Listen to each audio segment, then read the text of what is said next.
Tonight, we begin a very long and very quiet story. This is the story of a man who lived 2,500 years ago. He is called the Buddha, but that is not his name. It is a title. Buddha means the awakened one. His birth name was Siddhartha Gautama. The story takes place in northeastern India and modern-day Nepal. This was a time of small kingdoms and republics. There were no cars, no electricity, no telephones. People traveled on foot or by ox cart. They lived in villages of mud, brick and thatch, but there were also great cities with palaces, markets, and temples. Siddhartha's father was a king named Suddhodana. He ruled the Shakya people. Their capital was a city called Kapilavastu. The king was wealthy and powerful. He had many soldiers, many servants, and many wives. But his greatest treasure was his son. Siddhartha's mother was Queen Maya. Her name means illusion. She was beautiful and kind. One night, she had a strange dream. A white elephant with 6 tusks entered her right side. She woke up feeling peaceful and happy. The next morning, she told the king. They called the Brahmins, the holy men who interpreted dreams. The Brahmin said, "Your queen will give birth to a son. If he stays in the palace, he will become a great king. He will rule the whole world. But if he leaves the palace, he will become a great holy man. He will save humanity from suffering." The king wanted his son to be a king. He decided to do everything in his power to keep the prince inside the palace forever. Queen Maya gave birth while traveling to her mother's home. She stopped in a beautiful garden called Lumbini. The trees were full of flowers. Birds were singing. The queen reached up to hold a branch. At that moment, the prince was born. According to legend, he was born from her side. He was not born in pain or blood. The baby immediately stood up. He took 7 steps.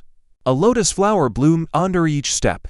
He looked in all directions and said, "I am the chief of the world. This is my last birth." Then he became quiet like any other baby. Queen Maya died 7 days later. The baby was given to her sister, Mahaprajapati Gautama. She raised him as her own son. King Suddhodana wanted to protect his son from the harsh realities of life. He built 3 palaces. One for the cold season, one for the hot season, one for the rainy season. The palaces were filled with beautiful things. There were fountains and gardens. There were musicians and dancers. There were sweet fruits and soft beds. No old people were allowed near the palace. No sick people. No monks. No funerals. The king ordered his servants to remove anyone who looked old or sick from the streets. When the prince went for a ride, the prince saw only healthy, young, happy people. He did not know that people grew old. He did not know that people became sick. He did not know that people die. Siddhartha grew into a handsome young man. He was strong and intelligent. He learned to ride horses, swing swords, and shoot arrows. He also learned to read, write, and meditate. He was kind to everyone. The people loved him. The king was proud. Everything seemed perfect. When Siddhartha turned 16, the king arranged a marriage. The bride was Princess Yasodhara. She was also 16. She was beautiful, wise, and gentle. She came from a nearby kingdom. Siddhartha had to win her in a contest. He had to prove he was the best archer, the best swordsman, and the wisest scholar. He won easily. The wedding was celebrated for 7 days. The whole city was decorated with flowers and lights. The young couple was very happy. They lived in the palace for the hot season. They lived in another palace for the rainy season. They lived in a third palace for the cold season. They had everything they could want. But Siddhartha sometimes felt a strange restlessness. He felt like something was missing. He did not know what it was. The king noticed this restlessness. He became afraid. He remembered the prophecy. He did not want his son to leave the palace. He ordered more entertainment. He built a new pleasure garden. He brought new dancers and musicians. He told his servants to make sure the prince never saw anything unpleasant. But fate had other plans. The king's efforts to protect his son would eventually fail. The truth would find its way in, and the prince would begin a journey that would change the world. But that part of the story comes later. For now, let us stay with the young prince in his beautiful prison. Let us watch him grow. Let us feel his quiet unease. And let us slowly move toward the moment when everything changes. Siddhartha was now 29 years old. He had been married for 13 years. He and Yasodhara had a son. His name was Rahula. Rahula means fetter or chain. A fetter is something that binds you. A son is a fetter that binds a father to the household life. The king was happy. Now that Siddhartha had a son, he would surely never leave. But Siddhartha grew more restless. He began to ask his charioteer, whose name was Channa, about the world outside the palace walls. Channa was a loyal servant. He had been with Siddhartha since childhood. He knew everything about the prince. He also knew about the king's orders to hide the ugly parts of life. One day, Siddhartha asked Channa to take him for a ride outside the city. The king agreed, but he ordered his men to clean the streets. They removed anyone who looked old, sick, or poor. They hung flowers on the gates. They spread sand on the roads. They told the people to smile and wave. The ride began well. Siddhartha saw green fields, flowing rivers, and happy farmers. He saw children playing. He saw women drawing water from wells. He saw birds and deer and butterflies. He felt joy. He thought the world was as beautiful as his palace. Then something went wrong. An old man appeared on the road. No one knew how he got there. He was not there a moment before. Now he was there. He was bent over. His hair was white. His skin was wrinkled. His teeth were missing. He could barely walk. He leaned on a stick. Siddhartha had never seen an old person before. He asked Channa, "What is that creature? Why does he look like that? Is he sick? Is he cursed?" Channa hesitated. He knew he should lie, but he could not lie to the prince. He said quietly, "My lord, that is an old man. Everyone who is born will become old. Your own parents are old. You will become old. I will become old. Old age comes to all living beings." Siddhartha was shocked. He asked, "Will this happen to me? Will my skin wrinkle? Will my hair turn white? Will my teeth fall out?" "Yes, my lord," Channa said. "If you live long enough." Siddhartha fell silent. He looked at his own smooth skin. He touched his black hair. He felt his strong teeth. He could not imagine them changing. But he believed Channa. Channa had never lied to him. The prince felt a deep sadness. The beautiful world suddenly looked different. He saw that everything beautiful would one day become ugly. They returned to the palace. Siddhartha could not sleep. He could not eat. He could not look at the dancers and musicians. They too would grow old. Everything would grow old. He asked the king for permission to go for another ride. The king agreed but gave strict orders. No old people. No sick people. No dead people. Only beauty. The second ride began well again. The streets were clean. The people were smiling. But then a sick man appeared. He was lying by the side of the road. His body was covered with sores. He was shaking with fever. His eyes were yellow. He was coughing and groaning. Siddhartha asked, "What is that creature? Why is he lying on the ground? Why is he shaking? Why are his eyes yellow?" Channa said, "My lord, that is a sick man. Sickness comes to everyone. Our bodies are weak. They can break at any time. You have been sick. I have been sick. Everyone becomes sick." Siddhartha felt another shock. He remembered being sick as a child. He remembered the fever and the pain, but he had forgotten. Now he remembered. He saw that even his strong young body could break. Even his beautiful wife could become sick. Even his newborn son could become sick. He returned to the palace even more troubled. He asked for a third ride. The king was worried now. He doubled the guards. He ordered the streets to be swept 3 times. He told his men to arrest anyone who looked old or sick. He thought he could control reality. The third ride was different. There were no old people. There were no sick people. The streets were clean. The people were smiling. Siddhartha began to relax. Maybe Channa had been wrong. Maybe the old man and the sick man were just accidents. Maybe most people lived long, healthy lives. Then he heard crying. Loud, terrible crying. A funeral procession came around the corner. 4 men were carrying a wooden platform. On the platform lay a body wrapped in white cloth. Behind the platform walked women with torn clothes and messy hair. They were wailing and beating their chests. Siddhartha asked, "What is happening? Why are those women crying? What is that thing on the platform? Why is it wrapped in cloth? Why is it not moving?" Channa's voice was very quiet. "My lord, that is a dead body. The person inside the cloth is dead. He will never move again. He will never speak again. He will never see or hear or feel again. He is gone. Death comes to everyone. Your father will die. You will die. I will die. Everyone who is born will die." Siddhartha felt cold. He had never thought about death. He had never known that people stopped breathing and never started again. He looked at his own hands. He touched his own chest. He felt his own breath. Someday this breath would stop. Someday these hands would be still. Someday this chest would not rise and fall. He asked, "Is there any way to escape old age, sickness, and death?" "No, my lord, Channa said. No one escapes. Kings cannot escape. Gods cannot escape. Rich men cannot escape. Poor men cannot escape. Everyone dies. Siddhartha returned to the palace in silence. He did not speak for many hours. He sat alone in his room. He looked at his sleeping wife and son. He saw that they too would die. He saw that all his father's efforts to protect him were useless. No wall could stop old age. No guard could stop sickness. No palace could stop death. The fourth ride was different from the others. Siddhartha did not want to go, but the king insisted. He thought a ride would cheer up his son. He ordered the streets to be cleaned more thoroughly than ever before. He sent soldiers ahead to remove anyone who looked unhappy. The ride began. Siddhartha saw the clean streets. He saw the smiling people. He saw the flowers and the sand. But he did not feel joy. He knew it was all a show. He knew that behind the flowers there was old age. Behind the smiles there was sickness. Behind the sand there was death. Then he saw a man sitting under a tree. The man was not smiling. But he was not crying either. His face was calm. Very calm. Completely calm. He wore a simple yellow robe. His head was shaved. He held a bowl in his hands. He was not looking at the prince. He was looking at the ground. He seemed to be in another world. Siddhartha asked, "Who is that man? Why is he sitting alone? Why is his head shaved? Why is he wearing those strange clothes? Why does he look so peaceful?" Channa said, "My lord, that is a wandering monk. He has left his home.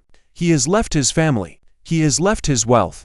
He owns nothing except that robe and that bowl. He spends his time meditating and seeking the truth. He is trying to find a way out of old age, sickness, and death." Siddhartha's heart leaped. A way out? There is a way out. This man has found a way out, Channa said. He is looking for a way out. I do not know if he has found it, but he believes it exists. Many monks believe it exists. They leave their homes and wander in the forest. They meditate and fast and study. They hope to find freedom from suffering. Siddhartha stared at the monk. The monk did not move. He did not blink. He sat like a statue, but he was alive. His chest rose and fell with each breath. His eyes were open but unfocused. He was inside himself. He was somewhere else. He was somewhere peaceful. The prince felt a strong desire. He wanted to be like that monk. He wanted to sit under a tree with a calm mind. He wanted to stop running after pleasure. He wanted to stop being afraid of death. He wanted to find the truth. He wanted to find freedom. He returned to the palace. That night, he could not sleep at all. He walked through the halls. He saw the guards sleeping on their feet. He saw the dancers sleeping on their mats. He saw the musicians sleeping with their instruments in their arms. He saw his wife sleeping with their son at her breast. He thought, everyone is asleep. They are asleep in their beds, but they are also asleep in their minds. They do not see the truth. They think this life will last forever. They think pleasure will make them happy. They think wealth will protect them. They are all dreaming. I am dreaming too. I must wake up. He made a decision. He would leave that night. He would not wait. He would not say goodbye. He would simply go. He knew that if he said goodbye, his father would stop him. His wife would cry. His son would reach for him. He could not bear that, so he would go in silence. He went to the stable. He found his horse, Kanthaka. Kanthaka was a white horse with a black mane. He was strong and fast. Siddhartha stroked his nose. The horse knew something was happening. He stood very still. Channa was sleeping in the stable. Siddhartha woke him. "Channa, prepare the horse. We are leaving." Channa was shocked. "My lord, where are we going? The gates are locked. The guards will stop us." "I will open the gates with my mind," Siddhartha said. "The guards are asleep. They will not see us. Prepare the horse." Channa obeyed. He saddled Kanthaka. He held the horse still while Siddhartha climbed on. Then Channa climbed on behind the prince. They rode slowly toward the gate. The guards were asleep. The gate was closed, but as Siddhartha looked at the gate, it opened by itself. The guards did not wake. The horse stepped through silently. They rode all night. At dawn, they reached a forest. They had crossed the border of the kingdom. Siddhartha was now outside his father's land. He was free. He stopped the horse and got down. He took off his jeweled necklace. He took off his silk robes. He took off his embroidered sandals. He cut his long black hair with his sword. He gave his jewelry and clothes to Channa. "Take these back to my father. Tell him I am not sad. Tell him I am seeking the truth. Tell him I will return when I have found what I am looking for, or I will return when I have failed and died trying." Then he put on a simple yellow robe. He picked up a clay bowl for begging. He turned to Channa. Go now, take the horse. He is tired. Take care of him. Take care of my family. Channa wept. He did not want to leave, but he obeyed. He climbed on Kantaka and rode back toward Kapilavastu. He looked back many times. Each time, Siddhartha was smaller. Finally, he was gone. Siddhartha stood alone in the forest. He was no longer a prince. He was no longer a husband. He was no longer a father. He was a wandering monk. He had nothing except a robe, a bowl, and a goal. The goal was freedom from old age, sickness, and death. The goal was awakening. Siddhartha walked south. He walked for many days. He walked through forests and across rivers. He walked through villages and around cities. He begged for food. He slept under trees. He bathed in cold streams. He was learning to live with very little. His first teachers were two famous meditation masters. The first was Alara Kalama. Alara Kalama taught a meditation that leads to a state called the sphere of nothingness. In this state, the mind becomes very quiet. There are no thoughts. There are no images. There is only a sense of infinite space and infinite nothingness. Siddhartha learned this meditation quickly. In a few weeks, he mastered what took others years to learn. Alara Kalama was impressed. He said, "You are as advanced as I am. Stay here. Teach with me. Lead my students." But Siddhartha said, "This is not enough. This meditation is peaceful, but it does not end suffering forever. When I come out of the meditation, old age, sickness, and death are still there. I need something deeper." He left Alara Kalama. He walked to another teacher. This teacher was named Uddaka Ramaputta. Uddaka Ramaputta taught a meditation that leads to an even higher state. This state is called the sphere of neither perception nor non-perception. It is very subtle. Most people cannot even understand what it means. Again, Siddhartha learned quickly. Again, he mastered the teaching. Again, the teacher asked him to stay and lead the students. Again, Siddhartha said, "This is not enough. This is very peaceful, but it is temporary. When the meditation ends, the suffering returns. I must find a permanent solution." He left Uddaka Ramaputta. He walked to a place called Uruvela, near a small river. The place was quiet. There were forests and caves. There was a village nearby where he could beg for food. He decided to stay there and practice on his own. But how should he practice? He had tried meditation. That had not worked. He had tried the life of a wandering monk. That had not worked either. He remembered something he had heard about the old Indian tradition of asceticism. Ascetics torture their bodies to purify their minds. They believe that the body is the problem. If you kill the body, the mind becomes free. Siddhartha decided to try extreme asceticism. He found 5 other monks who were also practicing asceticism. Their names were Kandana, Vapa, Buddhio, Mahanama, and Asaji. They became his companions. Together, they practiced the most severe self-denial. First, they reduced their food. They ate only 1 meal a day, then 1 meal every 2 days, then 1 meal every 3 days, then 1 meal every 4 days, then 1 meal every 5 days, then 1 meal every 6 days, then 1 meal every 7 days. Siddhartha ate only a single grain of rice per day. Sometimes he ate nothing at all. His body began to waste away. His ribs stuck out like the rafters of an old roof. His spine looked like a rope of beads. His eyes sank deep into their sockets. His skin turned yellow and gray. His hair fell out. He could not stand without holding onto something. He could not walk without falling. One day, he was meditating by the river. He was so weak that he collapsed. He fell to the ground. He could not move. He thought, "Is this death? Have I died?" Then he heard a sound. It was a boat. A young girl was playing a stringed instrument called a veena. She was singing. Siddhartha listened. The girl's song said, "If the strings are too tight, the veena will break. If the strings are too loose, the veena will not play. The strings must be just right. Not too tight, not too loose." Siddhartha understood. He had been tightening his strings too much. He had been starving his body to death. But death was not awakening. Death was just death. A dead body cannot become awakened. A dead body cannot find freedom. He needed to find a middle way. Not too much pleasure.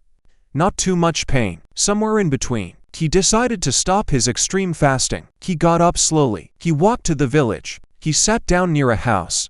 A young woman named Sujata saw him. She was rich. She had been praying for a husband and a son. Her prayers had been answered. She wanted to make an offering to the tree spirit who had helped her. She saw Siddhartha sitting under her favorite tree. She thought he was the tree spirit. She brought him a bowl of rice cooked with milk and honey. She offered it to him with both hands. Siddhartha accepted it. He ate it slowly. It was the first real food he had eaten in months. The 5 monks saw him eating. They were shocked. They thought, Siddhartha has given up. He is eating rich food. He is not a true ascetic anymore. He is not serious about the path. They left him. They walked away. They went to a place called Sarnath, near the city of Varanasi. Siddhartha was alone again, but he was not sad. He felt strong. He felt clear. He knew what he had to do. He had to find the middle way. He had to find the path between pleasure and pain. He had to find the path that leads to awakening. Siddhartha was now 35 years old. He had been searching for 6 years. He had tried pleasure in the palace. He had tried pain in the forest. Neither had worked. Now he would try something new. He would try mindfulness. He would sit and watch his own mind. He would not run from anything. He would not chase anything. He would just watch. He walked to a beautiful tree. It was a fig tree, the kind of fig tree that grows very large. Its branches spread out like umbrellas. Its leaves were dark green and shiny. Its roots went deep into the earth. Later, people would call this tree the Bodhi tree. Bodhi means awakening. Siddhartha gathered some grass. He made a seat at the base of the tree. He sat down cross-legged. He straightened his back. He closed his eyes. He made a vow. He said to himself, I will not leave this seat until I find awakening. Let my skin dry up. Let my bones turn to dust. Let my blood evaporate. I will not move until I have found what I am looking for. The sun set. The stars came out. Siddhartha sat. The moon rose. The moon set. The sun rose again. He sat through the day. He sat through the night. He did not move. He did not scratch an itch. He did not brush away a mosquito. He did not stretch his legs. He just sat and watched his mind. His mind became very quiet. The usual chatter stopped. The worries about the past stopped. The plans for the future stopped. The judgments about good and bad stopped. There was only the present moment. Just this breath. Just this sensation. Just this awareness. On the first night, he saw his past lives. He saw himself being born and dying. He saw himself as a king, as a beggar, as a dog, as a god. He saw himself in 1,000 different forms. He understood that death is not the end. Consciousness continues. It takes new forms. It is reborn according to its actions. On the second night, he saw the death and rebirth of all beings. He saw how beings are reborn in happy states or suffering states based on their actions. He saw that good actions lead to good results. Bad actions lead to bad results. He saw that no one escapes this law. Not kings. Not gods. Not even the very rich. On the third night, he saw the deepest truth. He saw the cause of suffering. He saw the end of suffering. He saw the path that leads to the end of suffering. He saw that suffering comes from craving. Craving for pleasure. Craving for existence. Craving for non-existence. When craving stops, suffering stops. He saw that everything is impermanent. Everything changes. Everything passes away. There is nothing permanent to hold on to. There is no permanent self, no soul, no unchanging essence. What we call the self is just a collection of changing parts. Like a river. The river looks the same from day to day, but the water is always new. He saw that clinging to things that change is the cause of all unhappiness. We want things to stay the same, but they never do. We want to be young forever, but we grow old. We want to be healthy forever, but we get sick. We want to live forever, but we die. The only way to be happy is to stop clinging, to let go, to accept change. When he saw this, something shifted. It was like waking up from a long dream. He had been dreaming that he was a separate self fighting against a separate world. Now he woke up. He saw that there is no separate self. There is no separate world. Everything is connected. Everything is one process. The watcher and the watched are the same. He became the Buddha, the awakened one. It was dawn. The morning star was rising. He opened his eyes. He looked at the tree. He looked at the grass. He looked at his own hands. Everything looked different. The world was shining. The colors were brighter. The sounds were clearer. He felt a deep peace, a peace that does not depend on conditions. He sat under the tree for 7 more days. He did not move. He did not eat. He did not need to. His mind was full of joy, but it was not ordinary joy. It was the joy of freedom, the joy of being awake, the joy of knowing the truth. On the 8th day, he got up. He walked around the tree. He looked at it with gratitude. This tree had sheltered him while he became awakened. He decided to stay near the tree for several more weeks. He spent the time enjoying his new freedom. He was not in a hurry to do anything. He had nowhere to go, nothing to achieve, no one to impress. But deep inside, he knew he would have to teach. He could not keep this freedom to himself. There were other beings who were suffering, other beings who were looking for a way out. He would have to share what he had found. But first, he needed to rest. He needed to enjoy his awakening. He needed to let it sink in. He stayed in the forest near the Bodhi tree for 7 weeks. Each week, he did something different.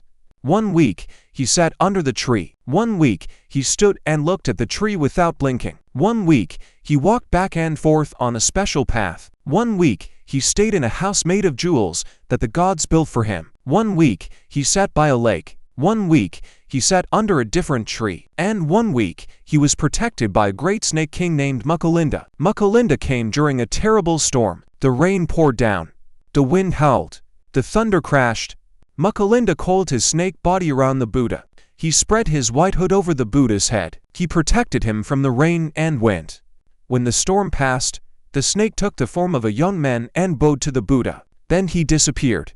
After 7 weeks, the Buddha was ready. He was ready to teach. He thought about who should hear his message first. He thought about his 2 meditation teachers, Alara Kalama and Adaka Ramapoda, but they had died. Then he thought about the 5 monks who had been his companions. They were in Sarnath. He would walk to Sarnath. It was about 200 kilometers away. He started walking. The Buddha walked slowly from Bodh Gaya to Sarnath. It took him many days. He walked through villages and forests. He walked along rivers and through fields. He had no map. He had no money. He had no food. He begged for his meals. He slept under trees. He was completely content. When he reached Sarnath, he found the 5 monks. They were living in a deer park. The deer park was a peaceful place. There were many deer. They were not afraid of humans. The king had declared the park a sanctuary. No one could hunt there. The deer lived in safety. The 5 monks saw the Buddha coming. They recognized him from far away. They said to each other, "Here comes Siddhartha." He gave up the holy life. He started eating rich food. He stopped practicing asceticism. We should not greet him. We should not bow to him. We should not offer him a seat. But as the Buddha came closer, they changed their minds. They saw something different. He was not the same Siddhartha who had left them. He was glowing. His skin was smooth and golden. His eyes were bright and calm. He walked with grace. He radiated peace. 1 monk got up. Then another. Then another. They all got up. They bowed to him. They said, "Friend Siddhartha, you look different. Your face is shining. Your eyes are clear. Have you found something? Have you found the truth?" The Buddha said, "Do not call me friend. I am no longer your friend. I am the Tathagata, the one who has come thus, the awakened one. I have found the deathless. I have found freedom from old age, sickness, and death. I will teach you. I will show you the path. If you follow it, you will also become awakened." The 5 monks were doubtful. They said, "But you gave up asceticism. You started eating rich food. How could you find anything while enjoying pleasure?"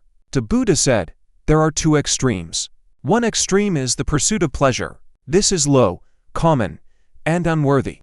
It does not lead to awakening. The other extreme is the pursuit of pain. This is painful, unworthy, and useless. It does not lead to awakening. I have found the middle way. The middle way leads to peace, wisdom, and awakening. The middle way is the Noble Eightfold Path." The 5 monks listened. They were still doubtful, but they were curious. They sat down around the Buddha. They opened their minds. They were ready to hear. The Buddha gave his first teaching. This teaching is called the Dhammacakkappavanta Sutta. It means the discourse that sets the wheel of truth in motion. In this teaching, he explained the 4 noble truths. The first noble truth is that there is suffering. Birth is suffering. Old age is suffering. Sickness is suffering. Death is suffering. Being with what we do not like is suffering. Being separated from what we like is suffering. Not getting what we want is suffering. In short, the 5 aggregates of clinging are suffering. The second noble truth is the cause of suffering. The cause is craving. Craving for pleasure. Craving for existence. Craving for non-existence. When we crave, we suffer.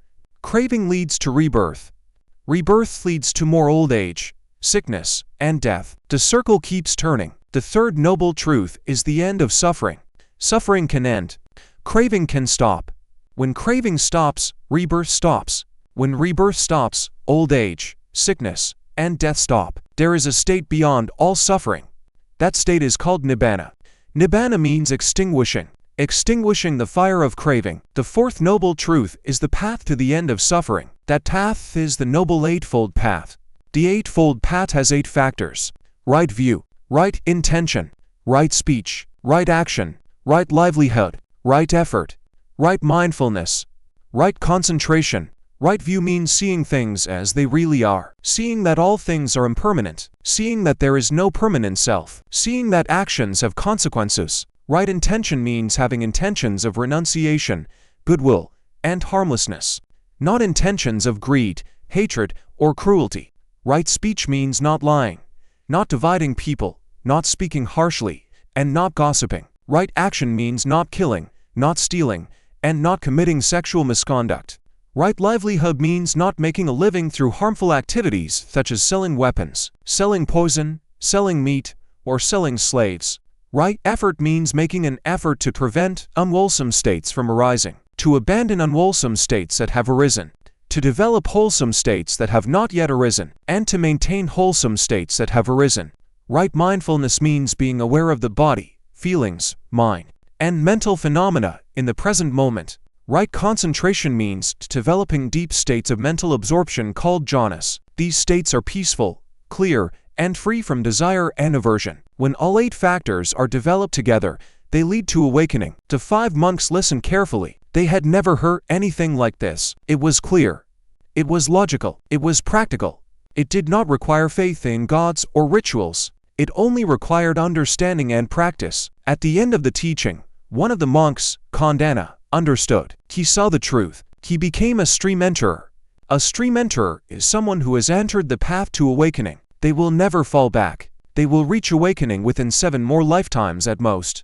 The Buddha said, Khandana knows. Khandana knows. And from that day, Khandana was called Anatta Khandana. Khandana, the one who knows. The other 4 monks continued to practice. Within a few days, they also understood.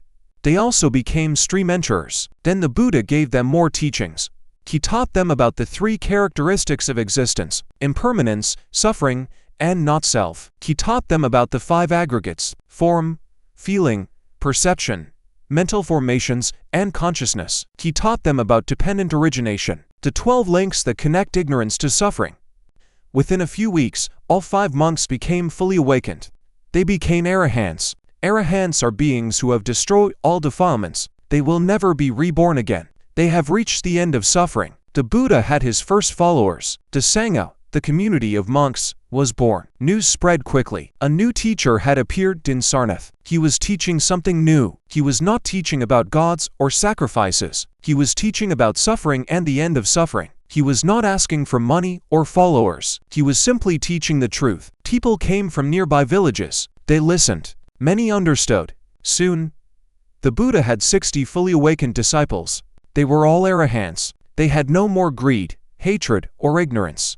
They were completely free. The Buddha called them together. He gave them a great mission. He said, "Go forth, monks. Travel for the welfare of the many. Travel for the happiness of the many. Teach the Dhamma. It is good in the beginning, good in the middle, good in the end. There are beings with little dust in their eyes. They will understand. Do not go together in the same direction. Go in different directions. I will go to Uruvela, where I became awakened." The 60 monks left. They walked in all directions, north, south, east, and west. They carried no money. They carried no weapons. They carried only their robes, their bowls, and their minds. They were the first missionaries in history. They did not force anyone to believe. They only taught those who wanted to learn. The Buddha walked back toward Bodh Gaya. On the way, he met a young man named Yasa. Yasa was a rich man's son. He was unhappy. He had woken up in the middle of the night and seen his servants and dancers sleeping in ugly positions. He felt disgusted. He left his house and walked toward the forest. The Buddha saw him coming. He said, "Come here, Yasa. Sit down. I will teach you." Yasa sat. The Buddha taught him. Yasa understood. He became a monk. Then the Buddha taught Yasa's father. The father understood. He became a lay follower. Then Yasa's mother understood. She became a lay follower. Then Vyasa's wife understood. She also became a lay follower. Then 4 of Vyasa's friends came. They became monks. Then 50 of Vyasa's other friends came. They became monks.